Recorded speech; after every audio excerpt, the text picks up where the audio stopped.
నమస్కారం. సామాన్యుల అసమాన విజయగీతిక ఈటీవీ జయహోకు స్వాగతం. జీవదానమే జీవితదానం.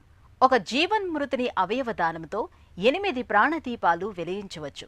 అవయవదానంపై అపోహలు తొలగించి లక్షలాది ప్రజలను కదిలించారు ఓ మానవతామూర్తి. అభిరుచితో నచ్చిన పనిని 10 మెచ్చేలా చేసి మిఠాయిల వ్యాపారంలో విజయగాథ రాసింది భాగ్యనగర యువజంట. వినూత్న స్ఫూర్తి కథనాల జైహో మీకోసం.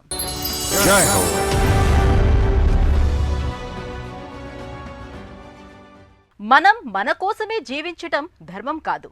అంతిమంగా మట్టిలో కలవడమే మనిషికి కాలధర్మం కానే కాదు. అస్తమిస్తూ వెలుగునివ్వవచ్చు, మరొకరికి గుండె గుడి కట్టవచ్చు, మరణించిన తరువాత జీవిస్తూ ధన్యులు కావచ్చు. ఈ దిశగా దేశ ప్రజల్లో అవయవదానంపై జనచేతన తెచ్చారు వైద్య నారాయణుడు డాక్టర్ సునీల్ షరాఫ్. దేశంలో అవయవదాతల స్ఫూర్తి ప్రదాత, మోహన్ ఫౌండేషన్ వ్యవస్థాపకులు డాక్టర్ సునీల్ షరాఫ్ అవయవ వితరణ విభాగంలో పెనుమార్పులు తీసుకొచ్చిన మార్గదర్శకుడు. ఆయన అంకిత భావం, మానవతా స్పర్శ, వినూత్న విధానాలు అసంఖ్యాక జీవితాలలో వెలుగు నింపింది. మరి ఇంతటి స్ఫూర్తిదాతకు స్ఫూర్తినిచ్చింది ఎవరో కాదు, సాక్షాత్తు ఆయన కుమార్తె. నాకు ప్రేరణనిచ్చిన ఓ సంఘటనను ప్రస్తావించాలి.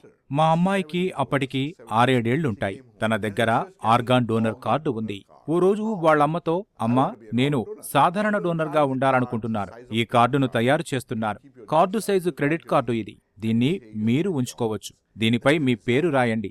ఏ అవయవాలు ఇవ్వాలని అనుకుంటున్నారో గడి నింపండి, రాయండి.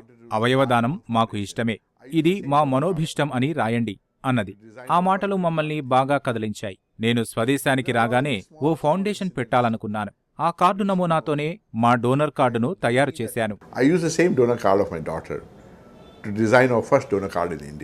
డాక్టర్ సునీల్ బీహార్లో స్థిరపడిన ఓ రాజస్థానీ వ్యాపార కుటుంబంలో పుట్టారు. డాక్టర్ కావాలన్న తన కోరిక నిజం చేసుకునే పయనం ఓ సాహసోపేత నిర్ణయంతో ఆరంభమైంది. చెన్నైలో పెరిగినప్పటికీ మెడిసిన్ చదివేందుకు బీహార్ వచ్చారు. నీట్ తరహా పరీక్ష రాసి ఎంపికయ్యారు. పట్నా వైద్య కళాశాలలో సీటు దొరికింది. వైద్య విద్యలో తన అనుభవాలు, సవాళ్లు ఆయన భవిష్యత్తుకు మార్గం చూపాయి. నా 8వ ఏట మేము చెన్నై వచ్చేశాం. ఇక్కడే పాఠశాల విద్య చదివాను. 1970లోనే మేము చెన్నైలో ఉన్నాం. మా మామయ్య సైన్యంలో వైద్యుడు. ఆయన కెప్టెన్. మాది ఆయనది వ్యాపార కుటుంబమే, కాని ఆయన డాక్టర్ అయ్యారు. ఆయన స్ఫూర్తితోనే నేను డాక్టర్ కావాలని అనుకున్నాను. బీహార్లో మా స్వగ్రామం మెడిసిన్ ప్రవేశ పరీక్షకు హాజరయ్యాను. అర్హత పొందాను. సీటు వచ్చింది. అది బీహార్ రాజధాని పట్నా. లోక్ నాయక్ జయప్రకాష్ నారాయణ సంపూర్ణ విప్లవోద్యమం ఉవ్వెత్తున ఎగిసిపడుతున్న సమయం. లోక్ నాయక్ సహా మూత్రపిండాల వైఫల్యంతో బాధపడుతున్న అనేక రోగుల జీవన్మరణ పోరాటాన్ని అదే కళాశాల విద్యార్థి సునీల్ షరాఫ్ చూశారు. ఆ రోజుల్లో ఈ అనుభవాలు శస్త్రచికిత్స, అవయవ మార్పిడిపై సునీల్ ఆసక్తిని పెంచాయి, నైపుణ్య సాధనకు ప్రేరేపించాయి. అనంతరం 1990లో ఆయన ఇంగ్లాండ్లో fellowship of the royal college of surgeons FRCS diploma in urology చేశారు. అక్కడ పొందిన శిక్షణ మన దేశంలో బ్రెయిన్ డెత్ అయిన వారి అవయవ మార్పిడిలో ఆయన నైపుణ్యాన్ని మరింత మెరుగుపరిచింది. అది 1975వ సంవత్సరం. ఇందిరాగాంధీ ప్రభుత్వం దేశంలో అత్యవసర పరిస్థితిని ప్రకటించింది. లోక్ నాయక్ జయప్రకాష్ నారాయణ్ ఆరంభించిన సంపూర్ణ విప్లవ పోరు ఎమర్జెన్సీ వ్యతిరేక పోరుగా మారింది. అప్పుడు పట్నా వైద్య కళాశాలలో MBBS 4వ సంవత్సరం. ఏడాది పాటు ఉద్యమం ఫలితంగా చదువుకో అంతరాయం ఏర్పడింది. పట్నాలో కర్ఫ్యూ. లోక్ నాయక్ జయప్రకాష్ నారాయణ్ ఆసుపత్రిలో డయాలిసిస్ చేయించుకుంటున్నారు. ముంబై జస్లోక్ ఆసుపత్రి వైద్యుడు డాక్టర్ మణి జేపీకి వైద్యం చేస్తున్నారు. అదే సమయంలో అవయవదానంపై ఆయన ఇచ్చిన ఉపన్యాసం ప్రభావితం చేసింది. 1980లో చదువు కోసం లండన్ వెళ్లినప్పుడు అవయవ మార్పిడిలో స్పెషలైజేషన్ చేయడానికి ప్రేరణనిచ్చింది.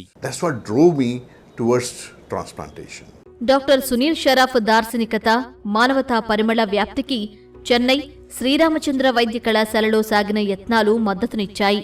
1994లో కేంద్రం తెచ్చిన అవయవ కణజాల మార్పిడి చట్టంతో బ్రెయిన్ డెత్ నిర్ధారణకు ఒక చట్టపరమైన వ్యవస్థ ఏర్పాటుకు దారితీసింది.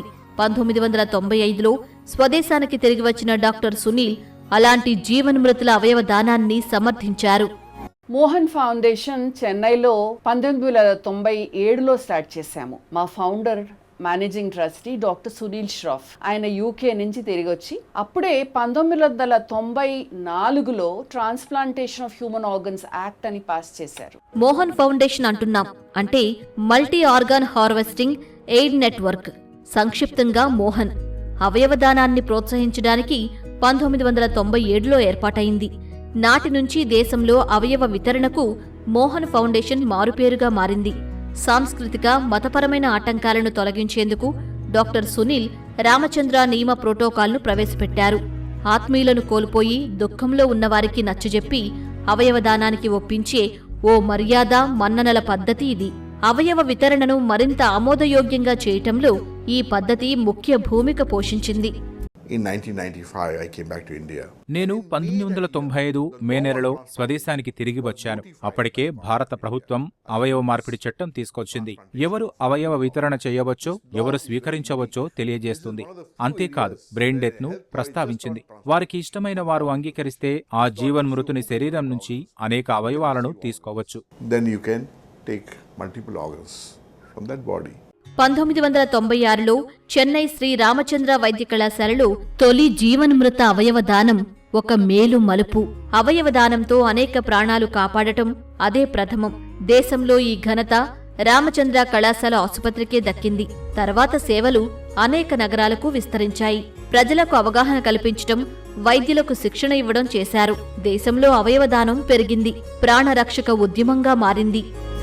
హైదరాబాద్లో 2002 నాటికి స్థాపించాము. ఢిల్లీలో, చండీగఢ్లో, నాగ్పూర్లో, ముంబైలో, బెంగళూరులో, జైపూర్లో, ఇప్పుడు గత సంవత్సరము మణిపూర్లో కూడా స్థాపించడం జరిగింది.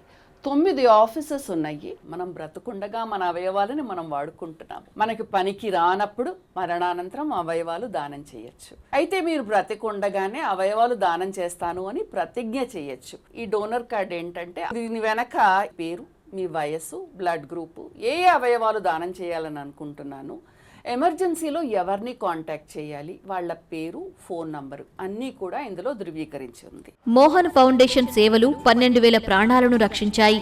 ఈ సేవలు పూర్తిగా ఉచితమే. సమాజం అందిస్తున్న మద్దతుతోనే ఈ కృషి నిరంతరం కొనసాగుతోంది. I think the biggest achievement of Mohan Foundation. మా ఫౌండేషన్ కృషితో 12,000 ప్రాణాలను కాపాడగలిగాం. ఇదే మా ఘన విజయం. అసలు ఆసుపత్రిలో ప్రక్రియ మార్చేందుకే మాకు 7 ఏళ్లు పట్టింది. వ్యవస్థలను సవ్యంగా పనిచేయించవచ్చు, కానీ ప్రజల్లో పాతుకుపోయిన కొన్ని విశ్వాసాలను ఒక పట్టాన తుడిచివేయడం ఎంతో కష్టం. But changing that belief within people is the most difficult thing. సంబరాల సంక్రాంతి సమీపిస్తున్న వేళ ఊరి వీధుల్లో నడుస్తూ ఉంటే అప్పచ్చుల సువాసనలు, అరిసెలు, సకినాల ఘుమఘుమలు, పండగ పరిమళాల తిమ్మెరలు ఇవేవి మనసు నిలవనివ్వవు. పల్లె పల్లెకు మధుర వంటకాల తయారీలో ఓ చరిత్ర ఉంది. ఈ తీయటి అలజడి భాగ్యనగర యువజంట సందీప్, కవితను స్వదేశానికి రప్పించింది. భాగ్యనగరం వచ్చేసి మిఠాయిల వ్యాపారం పెట్టారు.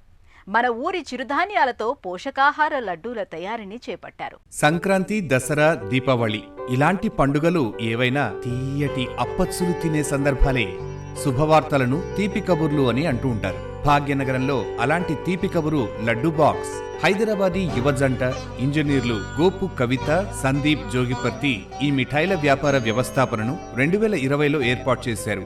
ఆరోగ్యాభిలాష ఉన్న వారికి పంచదార రహితంగా బెల్లం, తృణధాన్యాలతో లడ్డూల తయారీ వీరి concept.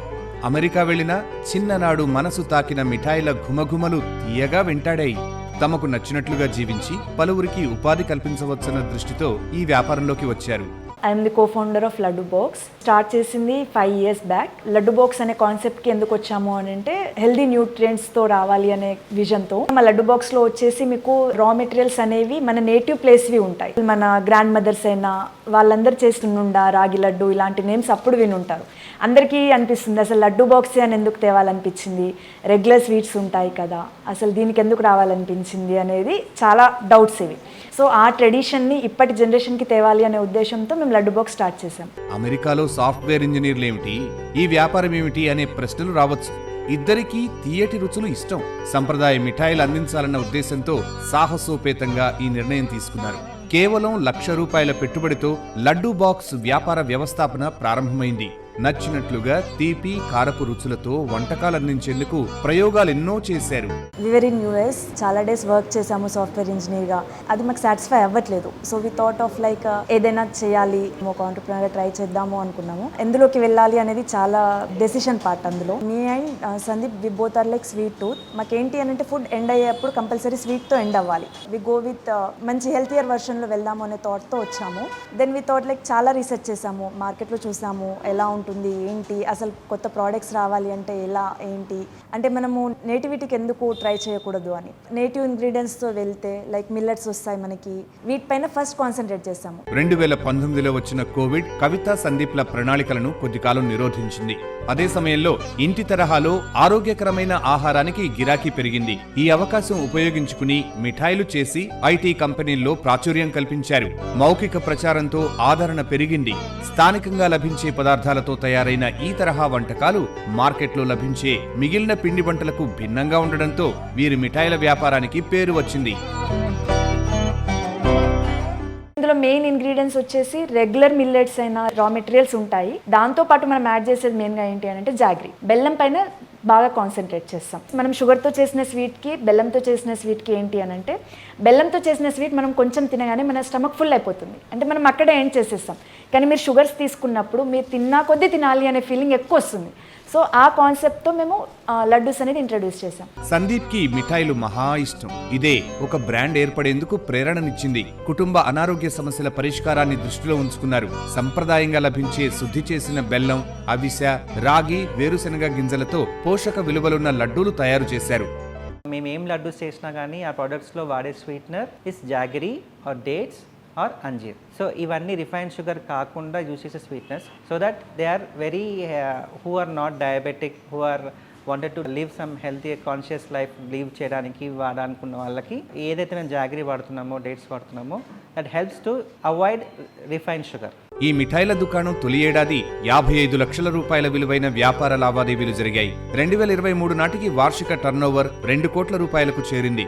Laddu box plans 2019లో start అయినా కానీ మా విజన్ ప్రకారం we wanted to open 100 stores by 2025-26. తమ వ్యాపారాన్ని కేవలం వ్యాపారంగానే చూడకూడదని సందీప్, కవిత భావన వ్యాపార విజయానికి మించి విస్తరించింది. సంప్రదాయ వంటకాలతో ఆరోగ్యం అనేది వీరు పాటించే సూత్రం. నిజంగా ఓ అభిరుచి ఉండి చక్కని అవగాహన, అంకిత భావంతో ఆచరణకు దిగితే చిన్న వ్యాపారమే పరిశ్రమగా మారగలదని ఈ వ్యాపార వ్యవస్థాపనతో వీరు నిరూపించారు. ఉన్న లడ్డూస్ అన్నింటినీ 3 కేటగిరీస్ కో బైఫర్కేట్ చేసి ఆ కేటగిరీస్ లో లడ్డూస్ ని we're supplying laddoos to Anganwadi kids. Business to business contract to supply ragi laddu and peanut laddu for Anganwadi kids. Almost every month we are sending 1 lakh plus laddus to Uttar Pradesh and Gurgaon area. Enthaga ayipindante they started off like 6 months contract. Now it's almost 1.5 year. Yes, that contract is still going. జీవన యాత్రలో మరణమే చివరి మజిలీ కాదని, చనిపోయాక అవయవదానంతో మరొకరికి శ్వాసగా మారవచ్చని జనచేతన తెచ్చిన ఘనకీర్తి doctor Sunil Sharaf. స్వయం కృషితో వ్యాపారంలో విజేతలు కవిత, సందీప్ యువతకు నిత్య స్ఫూర్తి. మరిన్ని కథనాలతో వచ్చే వారం జైహోలో మళ్ళీ కలుద్దాం. నమస్కారం.